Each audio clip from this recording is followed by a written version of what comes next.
গত কয়েকদিন আগে ভারতের পার্লামেন্টে মুসলিম ওয়াকফ সংশোধন বিল 2025 নামে একটি আইন পাশ করা হয়।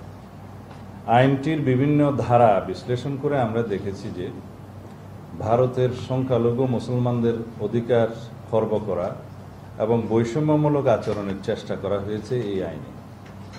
ভারতে মুসলমানরা এবং বিভিন্ন মুসলিম সংগঠন এই বিলকে অসাংবিধানিক রাজনৈতিক উদ্দেশ্য প্রণোদিত বলে প্রতিক্রিয়া ব্যক্ত করেছেন। ওয়াকফ হল ইসলামী দানের একটি প্রাচীন ব্যবস্থা। ওয়াকফের মাধ্যমে কোনো ব্যক্তি স্থায়ীভাবে সাধারণ জমির মতো কোনো সম্পত্তি ধর্মীয় বা জনহিতকর কাজে ব্যবহারের জন্য দান করেন।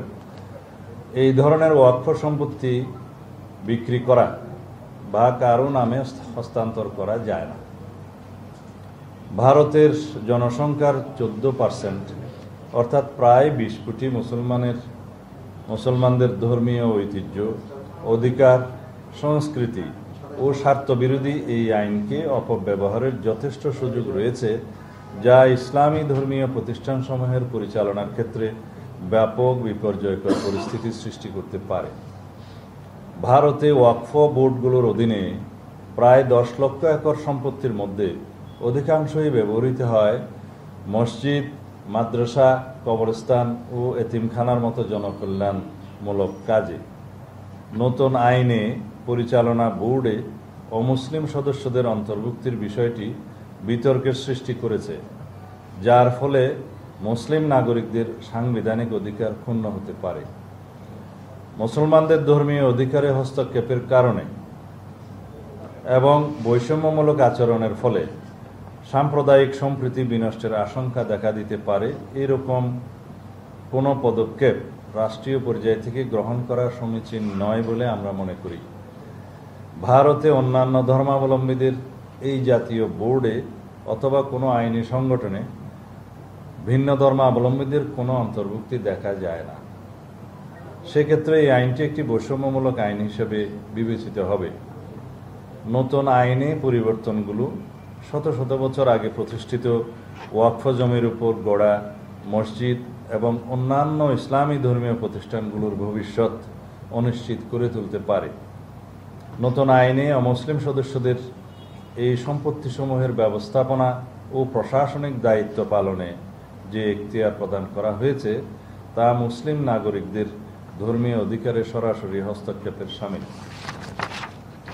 প্রিয় সাংবাদিক ভাই ও বোনেরা, অল ইন্ডিয়া মুসলিম পার্সোনাল ল বোর্ডের মতো সংগঠনগুলোর মতে এই আইন ইসলামী ওয়াকফ ব্যবস্থার মূল চেতনার পরিপন্থী।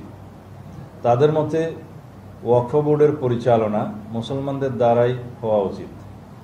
তারা একে মুসলিম নাগরিকদের ধর্মীয় অধিকারে সরাসরি হস্তক্ষেপের শামিল বলে অভিমত দিয়েছেন। ভারত একটি বৃহৎ গণতান্ত্রিক রাষ্ট্র। বৃহৎ গণতান্ত্রিক রাষ্ট্রে সকল ধর্মাবলম্বী নাগরিকদের ধর্মীয় অধিকার রক্ষায় রাষ্ট্রের অভিভাবকত্বের ভূমিকাকে সমুন্নত রেখে উক্ত আইনটি ভারত সরকার পুনর্বিবেচনা করবে, আমরা এই আশাবাদ ব্যক্ত করছি। আঞ্চলিক সাম্প্রদায়িক সম্প্রীতি বজায় রাখতে এই পদক্ষেপ একটি ঐতিহাসিক ভূমিকা পালন করবে বলে আমরা মনে করি। আমরা এখানে শেষের দিকে এটা ব্যক্ত করেছি যে আঞ্চলিক সাম্প্রদায়িক সম্প্রীতি বজায় রাখার পদক্ষেপ নেওয়ার জন্য, কারণ ভারতের যে কোনো রকমের এইরকম অস্থিতিশীল পরিস্থিতি যখন সৃষ্টি হয়, সাম্প্রদায়িক সম্প্রীতি বিনষ্টের মতো কোনো পরিস্থিতি সৃষ্টি হলে সেটার প্রভাব বাংলাদেশেও এসে পড়ে। সেই জন্য আমাদের এখানে উদ্বিগ্ন হওয়ার এটাই একটা কারণ, যাতে আঞ্চলিক সাম্প্রদায়িক সম্প্রীতি বজায় থাকে এবং কোনোভাবে যেন এটার প্রভাব আমাদের এই ভূখণ্ডে এসে না পড়ে।